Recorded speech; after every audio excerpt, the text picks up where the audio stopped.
Well, a fantastic show is going to be happening this week at the Bickford Theater at the Morris Museum in Morristown, a celebration of a 25-year partnership for two incredible musicians who are going to be on stage together. The show is happening this Thursday, 7:30 p.m. You can go to morrismuseum.org for tickets and information.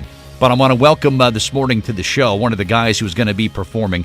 Let's welcome in a really unique guy, a singer, songwriter, and what an incredible style. Grover Kemble is with us here on WCTC. Hi, Grover. It's Bert Barron. How are you?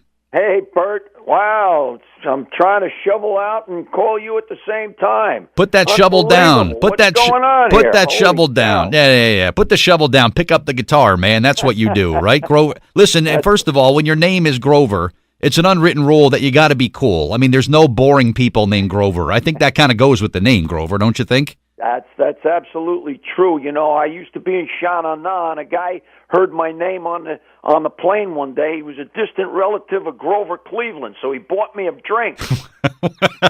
Wow. So maybe if somebody shows up on Thursday named Grover, you might be getting another freebie. You don't know, right? There you go. There's not many of us around. No, that's a shame. That is a shame. 25 years of Jerry Vezza. What led you to Jerry Vezza? And talk about this decades-long partnership with him. Well, Jerry got introduced to me by a rhythm section I was playing with. They had played some gigs with him, and we became fast friends. He complimented my style very well, and we blended well together, and we just kept playing after that. And it's been a great association for a long time now. So I guess when you respect the player, it helps to like the guy, too. Because, I mean, what if he was this great super musician, but personally you guys didn't get along? It wouldn't click then, right? Well, I tolerate him, you know. Yeah. He's a tough Italian guy.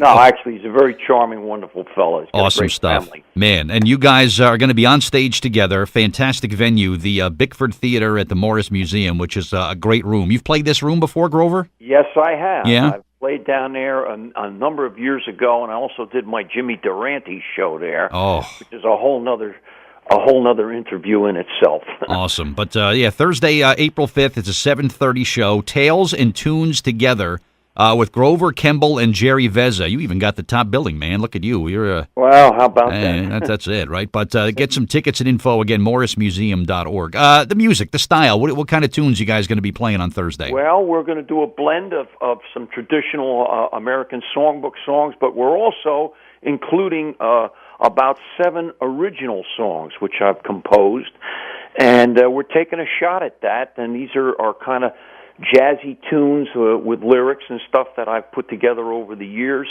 and we hope to premiere many of them at this show. It should be something very unique. That's going to be terrific. But again, it's happening this Thursday. It's a 7:30 show at the Bickford Theater in Morristown. Jerry Vezza, Grover Kemble, celebrating more than 25 years of making just great music together. Grover, I love working with you guys and people that are playing music like yours. I fear for the future, Grover. I don't know where the next generation of great musician and singer-songwriter like you and Jerry have been doing so long. The music landscape has changed so much in the last 10, 15, 20 years that I don't know where we're headed. How do we where is the next Grover Kemble? How do we keep this music alive and keep it going for long after you and I are gone?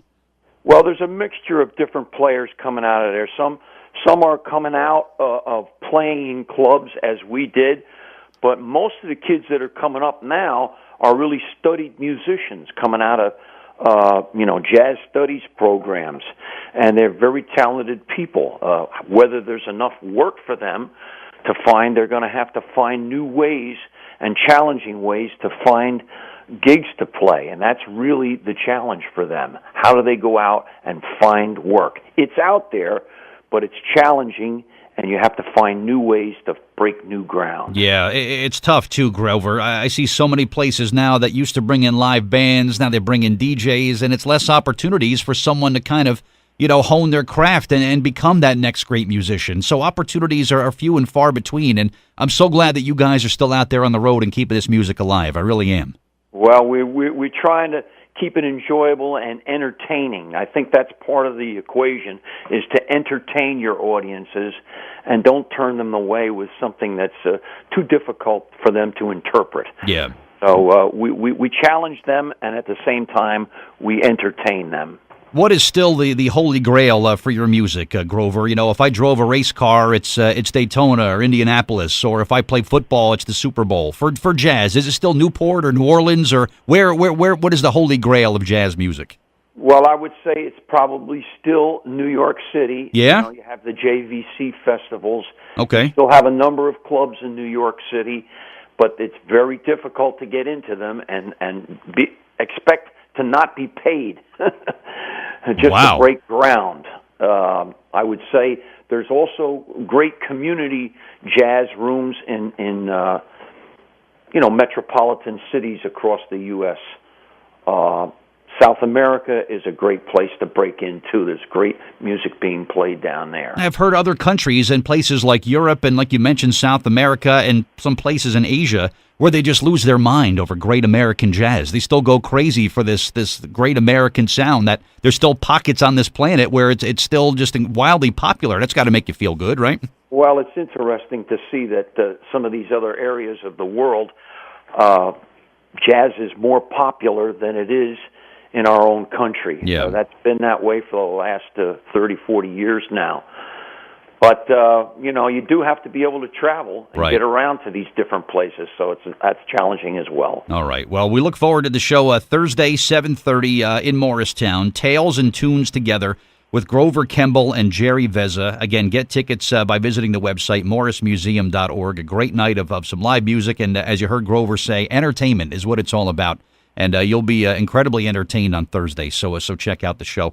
Grover Kemble, I don't want to keep you from shoveling, but I do thank you for the time today. You're not shoveling with your guitar. You're using a real shovel, right? Well, we're expecting to be sledding down there by You might. Thursday. You just might have to. Right. Grover Kemble, what an honor to speak to you, sir. Have a great gig on Thursday. Hopefully we could talk again soon, all right?